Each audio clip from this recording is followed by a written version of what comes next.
गजमुखने मिलवे गजंतने निज गुणमिद कर सुधारने त्रिजग गुणयन कुमारने त्रिजग गुणयन कुमारने विद्यावारिधि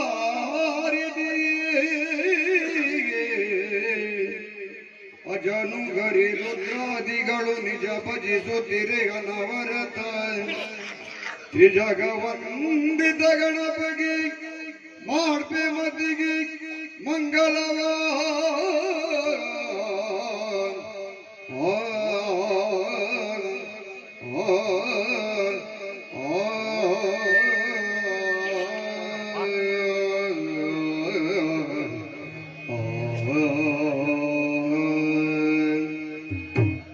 ಗಜಮುಖನ ನಿನ್ನ ಪಾದವನೆ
ಹಿಂದಿರುಗದಲವಾಗಿ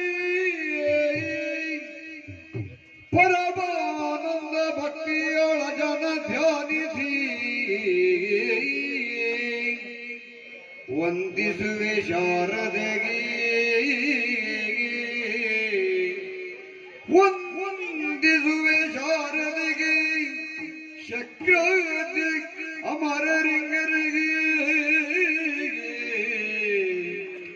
ನಾಂದಿಯೊಳು ವರವ್ಯಾಸ ಮುನಿ ಪರ ದ್ವಂದ್ವ ಕಾನತನಾಗಿ ಕವಿಗಳ ಸದನಿಗೆ ಬಳಿ ಬಂದು ಕೇಳುವೆ ನೀ ಸಂಪೂರ್ಣ ಶನಿ ಮನಾತ್ಮೆ ಎಂಬಿ ಕಥಾಮೃತವಾಯ್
ರಕ್ಷಿಸು. ಜಗದಾದಿ ಶಕ್ತಿಯ ಪಾದ ಕಮಲದಲ್ಲಿ ಅಡಿದಾವರೆಗಳನ್ನಿಡುತ್ತಾ ನಾಡಿದು ನಾಕ ಇದಕ್ಕೆ ಅಧಿಪತಿಯಾದಂತಹ ಪುರಂದರ ನಾಮಕನಾಗಿ ಮೊದಲು ಹೇಳಿಸಿಕೊಂಡಂತಹ ದೇವೇಂದ್ರನ ಪ್ರಣಾಮಗಳನ್ನು ಸಲ್ಲಿಸುತ್ತಾ ಇದ್ದೇನೆ. ಸ್ವಾಮಿ, ನಾಡಿದು ನಾಕನಗರ ವರ್ತಮಾನ ಕಾಲದಲ್ಲಿ ಇದರ ಅಧಿಪತಿಯಾಗಿರುವಂತಹವನು ದೇವೇಂದ್ರ ನಾನಾಗಿದ್ದೇನೆ. ನಾಕನಗರ ಎನ್ನುವುದು ಪುಣ್ಯವಂತರಿಗೆ ಮಾತ್ರ ಲಭ್ಯವಾಗುವಂಥದ್ದು. ಪುಣ್ಯವನ್ನು ಯಾರು ಸಂಪಾದಿಸುತ್ತಾರೋ ಅವರಿಗೆ ನಾಕನಗರದಲ್ಲಿ ವಾಸಿಸಲು ಒಂದು ಅರ್ಹತೆ ಎನ್ನುವುದು ಬರುತ್ತದೆ. ಇಲ್ಲ, ನರಕ ಎನ್ನುವುದು ಇದರ ಮತ್ತೊಂದು ಬಾಗಿಲಲ್ಲಿ ನರಕ ಎನ್ನುವುದಿದೆ. ದಕ್ಷಿಣದ ದ್ವಾರ ನರಕ, ಪೂರ್ವದ ದ್ವಾರ ಸ್ವರ್ಗ ಎಂತಲೂ ಈ ಪ್ರದೇಶಕ್ಕೆ ಗುರುತಿಸಿಕೊಳ್ಳುತ್ತದೆ. ಹೀಗಿರುತ್ತಾ ಇಂದು ಸಭಾವನ್ನು ಪ್ರವೇಶ ಮಾಡಿದ್ದೇನೆ. 150 ಯೋಜನ ಉದ್ದವಾದಂತಹ, 100 ಯೋಜನ ಅಗಲ, 5 ಯೋಜನ ಎತ್ತರವಾಗಿಂತಹ ವಿಶಾಲವಾದ ಸಭಾ ಮಂಟಪವಿದು. ದೇವೇಂದ್ರನ ಸಭೆ ಅಂದರೆ 3 ಲೋಕದ ಸಕಲ ಜನರು ಅಸೂಯೆ ಪಡುವಂತಹ ಸಭೆ. ಒಂದು ಕಡೆಯಲ್ಲಿ ರಂಭಾದಿನಾರಿಯರ ವೈಭವ, ಯಕ್ಷರ ಗಾಯನ, ಗಂಧರ್ವ ಗಾಯನ, ಯಕ್ಷ ನರ್ತನ, ಸುರರು 33,000 ಕೋಟಿ ನೆರೆದಿರುವಂತಹ ಈ ದಿವ್ಯ ಸಭೆಗೆ ಅಧ್ಯಕ್ಷ ನಾನು ಎಂದುಕೊಳ್ಳುವುದಕ್ಕೆ ಹೆಮ್ಮೆಯೂ ಇದೆ. ಒತ್ತಿನಲ್ಲಿ ಸತಿ ಶಚಿ ಇದೆಲ್ಲ ಸುಖೋಪಭೋಗಗಳನ್ನು ಪಡೆಯುವುದಕ್ಕೆ ಹಿಂದೊಂದು ಕಾಲದಲ್ಲಿ ಕರ್ಮಭೂಮಿಯಲ್ಲಿ ಮಾಡಿರುವಂತಹ ಪುಣ್ಯ ಪ್ರಭಾವವೇ ಕಾರಣವಾಗಿದೆ ಎಂದರೆ ತಪ್ಪಾಗಲಿಕ್ಕಿಲ್ಲ. ಅದಿತಿ ಮತ್ತು ಕಶ್ಯಪರ ಗರ್ಭಾಂಬುದಿಯನ್ನು ಬೆಳಗಿದಂತಹ ನಾನು ಪುರಂದರ ನಾಮಕನಾಗಿ ಹಿಂದೆ ಮೇಘವಂತ ಪರ್ವತವನ್ನ ಏರಿ ಶತಮಖವನ್ನು ಮಾಡಿದುದರ ಮೂಲಕ ಶಕ್ರ ನೆನೆಸಿಕೊಂಡೆ, ಮಘವನೆಂದಂತಹ ಬಿರುದನ್ನ ಪಡೆದೆ. ತನ್ಮೂಲಕವಾಗಿ ತ್ರಿಮೂರ್ತಿಗಳ ಕಟಾಕ್ಷಕ್ಕೆ ಪಾತ್ರನಾಗಿ ಅವರ ಅನುಗ್ರಹದಿಂದ ಈ ತ್ರಿವಿಷ್ಟರ ಗದ್ದುಗೆಯನ್ನ ಏರಿ ಮೆರೆಯುತ್ತಿದ್ದೇನೆ. ಈ ಸುಖ ಉಪಭೋಗಗಳಿಗೆ ಅಂದು ಮಾಡಿದಂತಹ ಪುಣ್ಯ ವಿಶೇಷವೇ ಕಾರಣ ಎಂದರೆ ಅತಿಶಯೋಕ್ತಿಯಾಗಲಾರದು. ಹಾಗಾಗಿ ಯಾರೆಲ್ಲ ಪುಣ್ಯವನ್ನು ಮಾಡ್ತಾರೋ ಅವರು ನಾಕಕ್ಕೆ ಬರ್ತಾರೆ, ಪಾಪಾತ್ಮರು ನರಕಕ್ಕೆ ಹೋಗುತ್ತಾರೆ ಎಂಬಂತಹ ಉಕ್ತಿ ಉಂಟಾಗಿದ್ದು, ತ್ರಿಮೂರ್ತಿಗಳ ದಯದಿಂದ ಸುಖದಿಂದ ಇದ್ದೇವೆ ಅಂತ ಹೇಳಬಹುದು. ಆದರೆ ಒಮ್ಮೊಮ್ಮೆ ನಮ್ಮವರೇ ನಮಗೆ ಶತ್ರುಗಳಾಗ್ತಾರಲ್ಲ. ಎಂದಿಗೂ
ಪರಿಣಮಿಸುತ್ತಾರೆ ಎಂಬ ಮಾತು ಅಕ್ಷರಶಃ ಸತ್ಯವಾಗಿದೆ.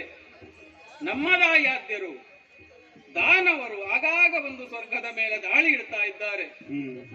ಈ ನಾಗನಗರದ ವೈಭವವನ್ನ ನೋಡಿ ಇದರನ್ನ ಕಸಿದುಕೊಳ್ಳಬೇಕೆಂಬಂತ ಹಂಬಲದಿಂದ ನಮ್ಮ ಮೇಲೆ ಆಗಾಗ್ಗೆ ದಾಳಿ ಮಾಡುವುದು, ನಾವು ಹರಿಯನ್ನ ಮೊರೆ ಹೋಗುವುದು, ಹರಿಯ ದಯದಿಂದ ಅವರನ್ನ ಕೊಂದು ಕಳೆದು ಈ ನಾಕದ ಅಧಿಪತ್ಯವನ್ನ ನಮ್ಮದಾಗಿಸಿಕೊಂಡಿದ್ದೇವೆ, ಸುಸ್ಥಿರವಾಗಿಸಿಕೊಂಡಿದ್ದೇವೆ. ತ್ರಿಮೂರ್ತಿಗಳ ದಯದಿಂದ ದಾನವರನ್ನ ಮಣಿಸಿ ಪೀಠವನ್ನೇನೋ ಭದ್ರಪಡಿಸಿದ್ದಾಯಿತು. ಆದರೆ ಈಗಿನ ವರ್ತಮಾನವನ್ನ ಅವಲೋಕನ ಮಾಡಿ ನೋಡಿದ್ರೆ ಕರ್ಮಭೂಮಿಯಾದಂತಹ ಭೂಮಂಡಲದಲ್ಲಿ ಹರಿಗರಾದಿ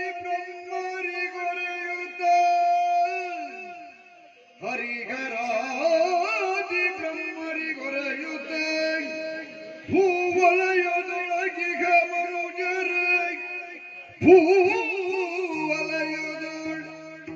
ಮನುಜರು ಹಾನಿ ತಪ್ಪಿಸುವೆಯನುತ ಮನುಜರ ಹಾನಿ ತಪ್ಪಿಸುವೆಯನುತ ನಡೆದನು ಹರಿಯ ಪದಕಾಗ ಮನುಜರ ಹಾನಿ ತಪ್ಪಿಸುವೆ ಎನ್ನುತ್ತ ನಡೆದನು ಹರಿಯ ಪದಕಾಗ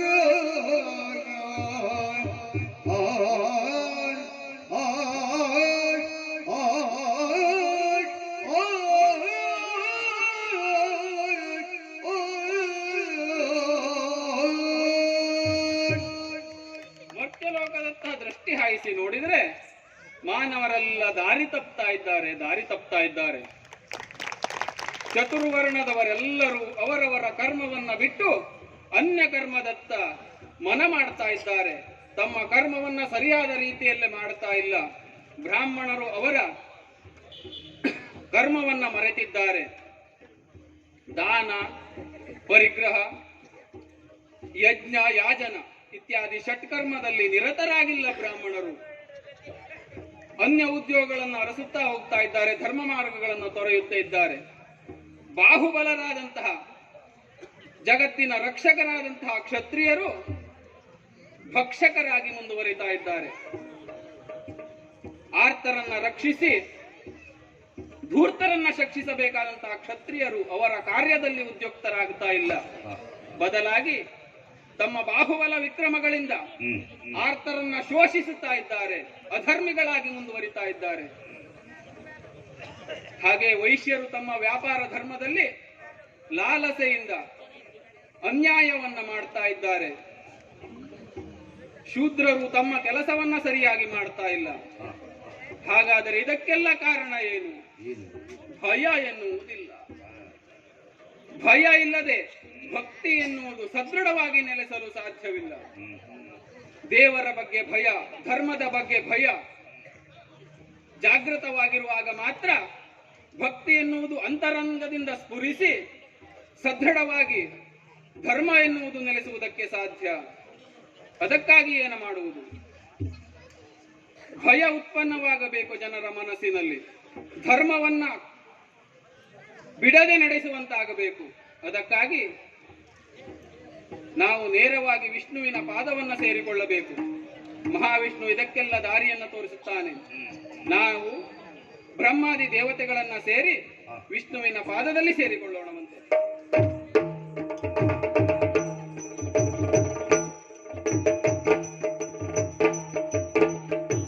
ಒಂದು ದಿನ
ವಿಕುಂಠತೆ ಇಲ್ಲದಿರುವ ಕಾರಣಕ್ಕಾಗಿ ಇದನ್ನ ವೈಕುಂಠ ಎನ್ನುವ ಹಾಗೆ ಕರೆದರು ಸ್ವಾಮಿ.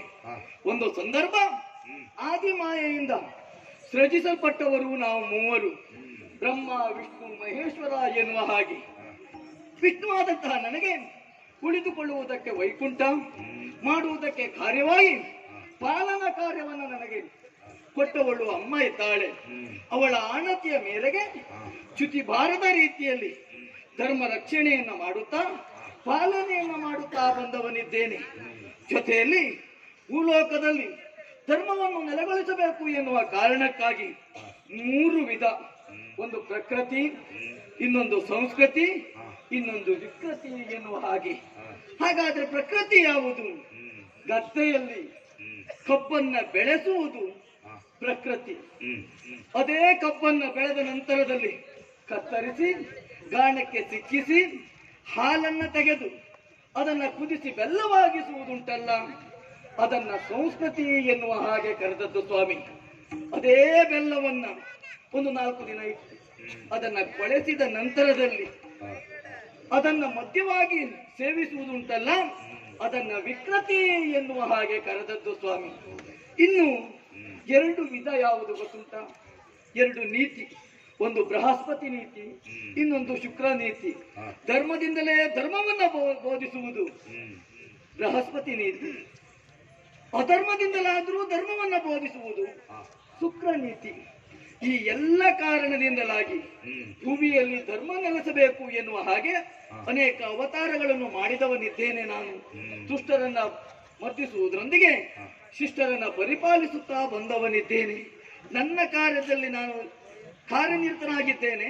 ಯಾರದ ಆ ಕಡೆಯಲ್ಲಿ ಬರುವವನು? ಜಯ ನಮೋ ನಾರಾಯಣ, ಜಯ ನಮೋ ನಾರಾಯಣ. ದುರಿತ ನಿವಾರಣ ಭವಭಯಗರಣ, ದುರಿತ ನಿವಾರಣ ಭವಭಯಗರಣ. ಜಯ ನಮೋ ನಾರಾಯಣ, ನಾರಾಯಣ ನಾರಾಯಣ.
ಶುಭವಾಗಲಿ ಎದ್ದೇಳು. ನಿನ್ನನ್ನು ನೋಡುವುದು ಹೊಸತಲ್ಲ. ಯಾಕೆ ಅಂತ ಹೇಳಿದ್ರೆ ಪ್ರತಿನಿತ್ಯವೂ ಬರುವವ ನನ್ನಿಂದ ಆಶೀರ್ವಾದವನ್ನು ಪಡೆದು ನಿನ್ನ ಕಾರ್ಯದತ್ತ ಮುನ್ನುಗ್ಗುವವ ನೀನು. ಜೊತೆಯಷ್ಟೇ ಅಲ್ಲ, ನಾನು ಮಾಡುವಂತಹ ಕಾರ್ಯಕ್ಕೆ ಸಹಕಾರಿಯಾಗಿಯೂ ಇದ್ದವ ನೀನು. ಇಂದು ನೋಡ್ತಾ ಇದ್ದೇನೆ, ಎಂದಿನ ಹಾಗಲ್ಲ. ಯಾಕೆ? ನಗು ನಗುತ್ತಾ ಬರುವವ ನೀನು, ನಗು ನಗುತ್ತಲಿಯೇ ಮಾತನಾಡುವವ ನೀನು. ಇಂದು ನಿನ್ನ ಮುಖವನ್ನು ನೋಡ್ತಾ ಇದ್ದೇನೆ, ಮುಖದಲ್ಲಿ ಯಾವ ಸುಖವೂ ಇಲ್ಲ. ಮನದ ಹದನವನ್ನು ವದನ ಸೂಚಿಸುತ್ತದೆ ಎನ್ನುವ ಹಾಗೆ ನಿನ್ನ ಮುಖವನ್ನು ನೋಡಿದಾಗ ಯಾವುದೋ ಚಿಂತೆಯ ಲತೆ ಎನ್ನುವುದೆಂದು ಕಾಣ್ತಾ ಉಂಟು. ಹಾಗಾದ್ರೆ ಬಂದಿರುವಂತಹ ಚಿಂತೆಯಾದ್ರೂ ಏನು? ಯಾರಿಂದ ತೊಂದರೆ ಆಯಿತೋ ಅಥವಾ ಯಾರಿಂದ ಸಮಸ್ಯೆ ಆಯಿತೋ ಹೇಳೋದನ್ನ ಲಾಲಿಸಬೇಕು. ಲಾಲಿಸುವುದೇ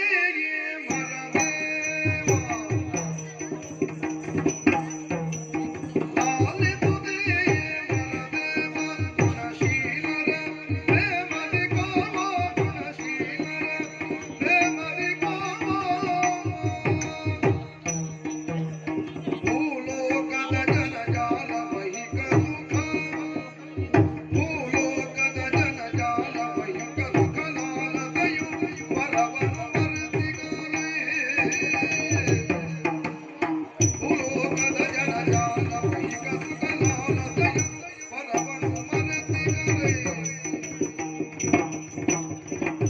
ಶ್ರೀಹರಿ, ನಾರದ ನಿನ್ನ ಹೆಸರನ್ನೇ ಉಸಿರಾಗಿಸಿಕೊಂಡು ಹ್ಮ್ ಮೂರು ಗಳಿಗೆಯಲ್ಲಿ 3 ಲೋಕಗಳನ್ನ ಸಂಚರಿಸಿ ಆ. ತ್ರಿಲೋಕ ಸಂಚಾರಿ ಎಂದು ಎನಿಸಿಕೊಂಡವ ನಾನು. ಹ್ಮ್ ಅದೇ ರೀತಿಯಾಗಿ ಎಂದಿನ ರೀತಿಯಲ್ಲಿ ಆ. ನಿನ್ನೆದುರು ಇವತ್ತು ಬರುತ್ತಾ ನಾನು ಆಡಿದಂತಹ ಮಾತು ಲಾಲಿಸು ದೇವರ ದೇವ. ಮ್ಲಾನ ವದನನಾಗಿ ನಿನ್ನೆದುರು ಬಂದ ನನ್ನ ವದನವನ್ನು ನೋಡುತ್ತಲೇ ಮನದ ಹದನವನ್ನ ತಿಳಿದವ ನೀನಿದ್ದಿ. ಹಾ. ದೇವರೇ, ಇವತ್ತು ಈ ರೀತಿಯಾಗಿ ನಿನ್ನ ಮುಂದೆ ಬರುವುದಕ್ಕೆ ಕಾರಣ ಭೂಲೋಕದಲ್ಲಿ ನಡೆಯುತ್ತಿರುವಂತಹ ಅನಾಚಾರಗಳು, ಅಚಾತುರ್ಯಗಳು ಸ್ವಾಮಿ. ಸೃಷ್ಟಿ, ಸ್ಥಿತಿ, ಲಯ ಹೀಗೆ ಪ್ರಪಂಚದ ಮೂಲಭೂತವಾದಂತಹ ಪ್ರಕ್ರಿಯೆಗಳು ಯಾವುದಿದೆಯೋ ಅವು ಬ್ರಹ್ಮ, ವಿಷ್ಣು, ಮಹೇಶ್ವರರ ಮೂಲಕ ನಿರರ್ಗಳವಾಗಿ ಸಾಗಬೇಕು ಎನ್ನುವುದೇ ಆದಿಮಾಯೆಯ ಸಂಕಲ್ಪ. ಸರಿ. ಅದಕ್ಕಾಗಿಯೇ ಹುಟ್ಟಿದಂತಹ ಪ್ರತಿಯೊಂದು ಜೀವಿಯು ಹೇಗೆ ಬದುಕಬೇಕು, ಎಲ್ಲಿ ಬದುಕಬೇಕು ಎನ್ನುವುದನ್ನ ಈ ಪೂರ್ವದಲ್ಲಿಯೇ ನಿರ್ಧರಿಸಿದವರು ನೀವು. ಸರಿ. ಅದರಲ್ಲಿಯೂ ಬುದ್ಧಿಜೀವಿ ಎನಿಸಿದಂತಹ ಮನುಷ್ಯ ಹೀಗೆಯೇ ಬದುಕಬೇಕು ಎನ್ನುವುದನ್ನ ವೇದಗಳ ಮೂಲಕವೋ ಅಲ್ಲ, ಶ್ರುತಿ ಸ್ಮೃತಿಗಳ ಮೂಲಕವೋ ಶಾಸ್ತ್ರಗಳ ಮೂಲಕವೋ ಈ ಮೊದಲೇ ನಿರ್ಧರಿಸಿದವರು ಹಾಗೂ ಅವರ ಬದುಕಿಗೊಂದು ಚೌಕಟ್ಟನ್ನು ಹಾಕಿಕೊಟ್ಟವರು ನೀವಿತ್ತು. ಆದರೆ ಇಂದು ಮನುಷ್ಯ ಕುಲ ಈ ಎಲ್ಲ ಚೌಕಟ್ಟುಗಳನ್ನ ಮೀರಿ ಮಿಕ್ಕಿ ಎಲ್ಲವನ್ನ ದಾಟಿ ಸಾಗುತ್ತಿದೆ. ಏನು ಹೇಳುವುದು ನಿನ್ನ ಬಳಿ ಹೇಳುವುದಕ್ಕೆ ಮಾಡಬೇಕಾದಂತಹ ಕಾರ್ಯದಲ್ಲಿ ವಿಫಲರಾಗ್ತಾ ಇದ್ದಾರೆ. ಏನ್ ಮಾಡ್ತಾ ಇದ್ದಾರೆ ಅವರೆಲ್ಲ? ಧನ ಜನ ಗೈಸುವರು, ಧನ ಜನ ಗೈಸುವರು, ಸುಖ ಅನುಭವಿಸಿ ಮದಮುಖರು, ಸುಖ ಅನುಭವಿಸಿ ಮದಮುಖರು. ಜನಗಿತ ಧರ್ಮವ ಗಣಿತದೆ ಮೆರೆವರು, ಜನಗಿತ ಧರ್ಮವ ಗಣಿತದೆ ಮೆರೆವರು. ಎಣಿತರು ಭಯ ಬರುತ್ತಿದೆ ಜನಿ ಜೀವನ, ಜನಗಿತ ಧರ್ಮವ ಗಣಿತದೆ ಮೆರೆವರು. ಎಣಿತರು ಭಯ ಬರುತ್ತಿದೆ ಜನಿ ಜೀವನ. ಶ್ರೀಹರಿ, ಈ ಜಗತ್ತಿನಲ್ಲಿ ಎಲ್ಲರೂ ಒಂದೇ ಕಾರ್ಯ ಮಾಡಿದರು ಅಂತಾದರೆ ಬೇರೆಯದಾದಂತಹ ಕೆಲಸವನ್ನ ಮಾಡುವುದಕ್ಕೆ ಜನರೇ ಇರುವುದಿಲ್ಲ. ಇಲ್ಲ. ಮಾತ್ರವಲ್ಲ, ಒಂದೇ ಕೆಲಸವನ್ನ ಕೊಡುವುದಕ್ಕೆ ಎಲ್ರಿಗೂ ಕೊಡುವುದಕ್ಕೆ ಸಾಧ್ಯವೂ ಆಗುವುದಿಲ್ಲ ಎನ್ನುವ ಕಾರಣಕ್ಕಾಗಿಯೇ ಒಂದು ವ್ಯವಸ್ಥಿತವಾದಂತಹ ವ್ಯವಸ್ಥೆಯನ್ನ ಹುಟ್ಟು ಹಾಕಿದವರು ನೀವಿದ್ದೀರಿ. ಬ್ರಾಹ್ಮಣ, ವೈಶ್ಯ, ಕ್ಷತ್ರಿಯ, ಶೂದ್ರ ಎನ್ನುವ ಹಾಗೆ 4 ವರ್ಣಗಳನ್ನ ವಿಭಾಗಿಸಿ ಅವರವರ ಕರ್ಮಗಳನ್ನ, ಕಾರ್ಯವ್ಯಾಪ್ತಿಗಳನ್ನ ನೀವೇ ಸೂಚಿಸಿದ್ದೀರಿ. ಹೌದು. ಆದರೆ ಇಂದು ಷಟ್ ಕರ್ಮಗಳಲ್ಲಿ ನಿರತರಾಗಿರಬೇಕಾದಂತಹ ಬ್ರಾಹ್ಮಣರು ಅದೆಲ್ಲವನ್ನ ಮರೆತು ಧನ ಸಂಗ್ರಹ ಎನ್ನುವಂತಹ ಒಂದು ಕರ್ಮಕ್ಕೆ ಮಾತ್ರ ಸೀಮಿತರಾಗಿದ್ದಾರೆ, ಸ್ವಾರ್ಥ ಪರರಾಗಿದ್ದಾರೆ. ಅದೇ ರೀತಿಯಾಗಿ ಕ್ಷತ್ರಿಯರು ರಾಜ್ಯದ ರಕ್ಷಣೆಯನ್ನ ಮಾಡಬೇಕು, ಅದನ್ನ ಮರೆತು ತಮ್ಮ ಆಸನದ ಭದ್ರತೆಯನ್ನ ಮಾತ್ರ ಗಮನಿಸುತ್ತಿದ್ದಾರೆ. ಮಾತ್ರವಲ್ಲ, ವಿಷಯ ಲಂಪಟರಾಗಿದ್ದಾರೆ. ಅದೇ ರೀತಿಯಾಗಿ ವೈಶ್ಯರು ತಾವು ಸಂಗ್ರಹಿಸಿದಂತಹ ಧನದಲ್ಲಿ 16ನೇ ಒಂದು ಭಾಗವನ್ನ ತಾವಿರಿಸಿಕೊಂಡು ಉಳಿದ ಭಾಗವನ್ನ ರಾಜ್ಯದ ಬೊಕ್ಕಸಕ್ಕೆ, ರಾಜ್ಯದ ಏಳಿಗೆಗೆ ನೀಡಬೇಕು. ಅವರು ಅದನ್ನು ಮರೆತು ಎಲ್ಲ ಧನವನ್ನ ತಾವೇ ಉಳಿಸಿಕೊಂಡು ಧನದಾಹಿಗಳಾಗಿದ್ದಾರೆ. ಇನ್ನು ಈ 3 ವರ್ಗಗಳು ಈ ರೀತಿಯಾಗಿ ದಾರಿ ತಪ್ಪಿದವು ಅಂತಾದ್ರೆ ಹಿರಿಯಕ್ಕನ ಚಾಳಿ ಮನೆ ಮಂದಿಗಲ್ಲ ಎನ್ನುವ ಹಾಗೆ ತಾವು ಮಾಡಿ ಶೂದ್ರರು ತಾವೇನು ಮಾಡಿದರು ಸರಿ ಎನ್ನುವ ಕಾರಣಕ್ಕಾಗಿ ಅವರು ತಾವು ಮಾಡಬೇಕಾದ ಕೆಲಸವನ್ನ ಮರೆತು ತಾವು ಧರ್ಮದ ಹಾದಿಯನ್ನ ಮರೆತು ನಡೆಯುತ್ತಿದ್ದಾರೆ. ಹೀಗೆ ಈ ಭೂಲೋಕದ ಈ ರೀತಿಯಾದಂತಹ ಪರಿಸ್ಥಿತಿಯನ್ನು ನೋಡ್ತಾ ಇದ್ದರೆ ಮನುಷ್ಯ ಕುಲ ಇನ್ನು ಸಂಪೂರ್ಣವಾಗಿ ದಾರಿ ತಪ್ಪಿ ಹೋಗುವ ಅಥವಾ ನಶಿಸಿ ಹೋಗುವ, ಧರ್ಮ ಸಂಪೂರ್ಣವಾಗಿ ನಶಿಸಿ ಹೋಗುವ ಕಾಲ ಸನ್ನಿಹಿತವಾಗಿದೆ. ಮಾತ್ರವಲ್ಲ, ಜನರಲ್ಲಿ ಭಕ್ತಿ ಎಂಬುದೇ ಇಲ್ಲ. ಹೀಗೆ ನೋಡುತ್ತಾ ಹೋದ್ರೆ ಈ ಭೂಲೋಕವನ್ನ ಉಳಿಸಿಕೊಳ್ಳುವುದು ಹೇಗೆ ಪ್ರಭು ಅನ್ನುವಂತಹ ಯೋಚನೆ. ಈ ಭೂಲೋಕಕ್ಕೆ ಹೋಗುವ ಮನಸ್ಸೇ ಆಗುತ್ತಿಲ್ಲ ಪ್ರಭು. ಇದಕ್ಕೇನಾದರೂ ಪರಿಹಾರವನ್ನು ನೀನೇ ಸೂಚಿಸಿ. ಏನನೆಂಬೆನು ಮೌನಿ ಜ್ಞಾನ ಗಳಿಸಿ,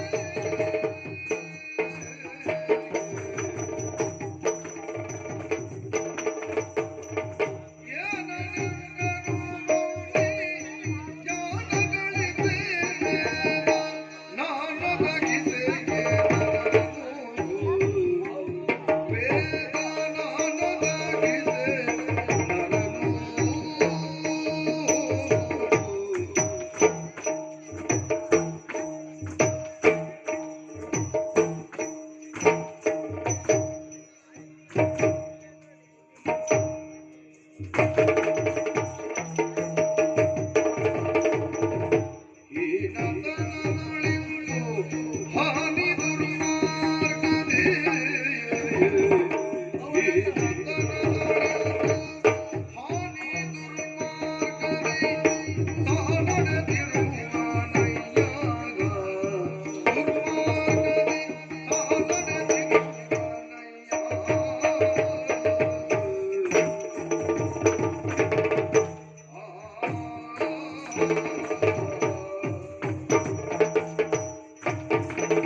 ಹಾಗಾದ್ರೆ ನಿನ್ನ ಮುಖ ಮಾಡಿರುವುದರ ಉದ್ದೇಶವೇನು?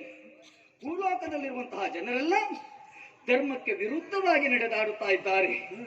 ನಾವು ವೇದದ ಚೌಕಟ್ಟುಗಳನ್ನು ಹೀಗೆ ನಡೆಯಬೇಕು ಎನ್ನುವ ಹಾಗೆ ಧರ್ಮದ ಚೌಕಟ್ಟುಗಳನ್ನು ಹಾಕಿಕೊಟ್ರೆ ಅದನ್ನು ಮೀರಿ ನಡೆಯುತ್ತಲಿದ್ದಾರೆ ಎನ್ನುವ ಹಾಗೆ ನಿನ್ನ ಯೋಚನೆ. ಹೌದು, ಸರಿ, ಇದನ್ನು ನೀನೇ ಅರ್ಥವಿಸಿಕೊಳ್ಳಬೇಕು.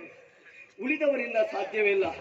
ಯಾಕೆ ಅಂತ ಹೇಳಿದ್ರೆ ನಿನಗೂ ನನಗೂ ಒಂದು ಹಂತದಲ್ಲಿ ಸಮಾನತೆಗಳುಂಟು. ಯಾಕೆ ಅಂತ ಹೇಳಿದ್ರೆ ನನಗೂ ಹಾಗೆ ಶಾಪವನ್ನೇ ವರವಾಗಿಸಿಕೊಂಡವ, ನೀನು ಹಾಗೆ ಶಾಪವನ್ನೇ ವರವಾಗಿಸಿಕೊಂಡವನಿದ್ದೀಯ. ಜೊತೆಯಲ್ಲಿ ನಾನು ಮಾಡಬೇಕಾದಂತಹ ಕಾರ್ಯಕ್ಕೆ ನೀನು ಅದಕ್ಕೆ ಬೇಕಾದಂತಹ ಅನುಕೂಲಕನಾಗಿ ಒದಗಿ ಬಂದವನಿದ್ದೀಯ. ಹಾಗಾಗಿ ಆ ವಿಚಾರವಾಗಿ ಯೋಚನೆ ಮಾಡಬೇಕಾದದ್ದು ನಿನ್ನ ಕರ್ತವ್ಯ ಅಂತ ಯೋಚನೆಯನ್ನು ಮಾಡಿದವನಿದ್ದೀಯ. ಇವತ್ತು ಧರ್ಮದಿಂದಲೇ ಬದುಕಬೇಕಾದವರು ಧರ್ಮವನ್ನು ತಪ್ಪಿ ನಡೆದದ್ದೇ ಹೌದು ಅಂತ ಆದ್ರೆ ಮುಂದೆ ಕಥೆ ಏನು ಎನ್ನುವ ಹಾಗೆ ನಿನ್ನ ಯೋಚನೆ. ಸರಿ, ಬ್ರಾಹ್ಮಣರಾದವರು ಯಜ್ಞ ಯಾಗಾದಿಗಳನ್ನು ಮಾಡುವುದರೊಂದಿಗೆ ಉಳಿದವರಿಗೆ ಒಂದು ನೀತಿಯ ಪಾಠವನ್ನು ಬೋಧಿಸುತ್ತಾ ಆದರ್ಶಪ್ರಾಯವಾಗಿರಬೇಕಾಗಿತ್ತು. ಅಂತಹ ಬ್ರಾಹ್ಮಣರಿಗೆ ಹೊತ್ತು ದುಡ್ಡಿನ ಆಸೆಗಾಗಿ ಧರ್ಮವನ್ನ ಮೀರುತ್ತಾ ಇದ್ದಾರೆ.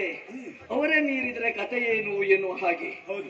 ಹೌದು, ಇನ್ನೊಂದು ಕ್ಷಾತ್ರಿಯರು ಧರ್ಮ ರಕ್ಷಣೆಯಲ್ಲಿ ತೊಡಗಿಕೊಂಡವರು, ಸ್ತ್ರೀಯರ ರಕ್ಷಣೆಯನ್ನು ಮಾಡಬೇಕು, ಬ್ರಾಹ್ಮಣರ ರಕ್ಷಣೆಯನ್ನು ಅವರೇ ಮಾಡಬೇಕು. ಅವರು ಅದನ್ನೆಲ್ಲವನ್ನ ಬಿಟ್ಟು ಹಣದ ಆಸೆಯ ಹಣದ ಹಿಂದೆ ಹೊರಟಿದ್ದಾರೆ ಅಂತ ಆದ್ರೆ ಧರ್ಮ ಉಳಿಯುವುದಕ್ಕೆ ಸಾಧ್ಯತೆ ಇಲ್ಲ.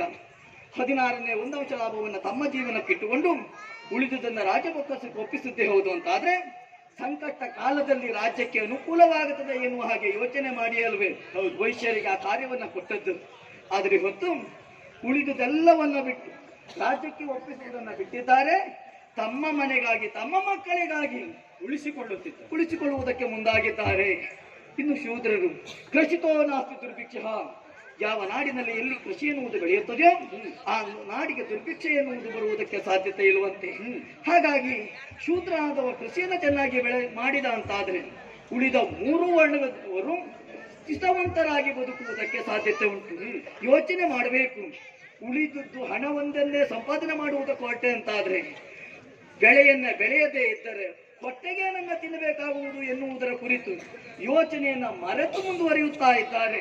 ಹಣವನ್ನ ತಿಂದು ಬದುಕುವುದಕ್ಕಾಗುವುದಿಲ್ಲ, ಚಿನ್ನವನ್ನ ತಿಂದು ಬದುಕುವುದಕ್ಕಾಗುವುದಿಲ್ಲ. ಜೊತೆಯಲ್ಲಿ ಭೂಮಿಯಲ್ಲಿ ಬೆಳೆದಂತಹ ಆಹಾರದಿಂದಲೇ ಬದುಕಬೇಕು ಎನ್ನುವುದನ್ನ ಅವರಿಗೆ ತಿಳಿಸಿಕೊಡಬೇಕು. ಹಾಗಾದ್ರೆ ತಿಳಿಸಬೇಕು ಅಂತ ಆದ್ರೆ ಅವರಲ್ಲಿ ಭಕ್ತಿ ಎನ್ನುವುದು ಹುಟ್ಟಬೇಕು.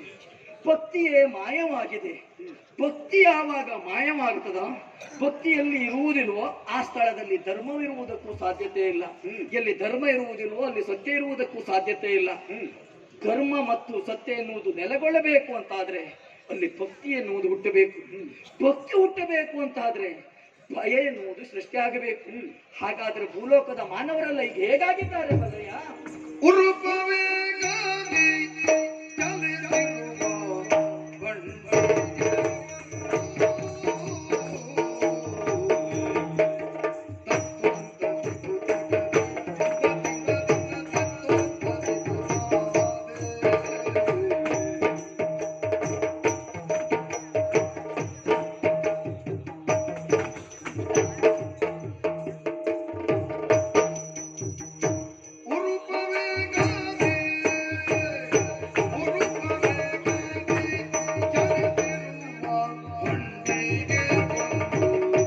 ಉರುಪವೇ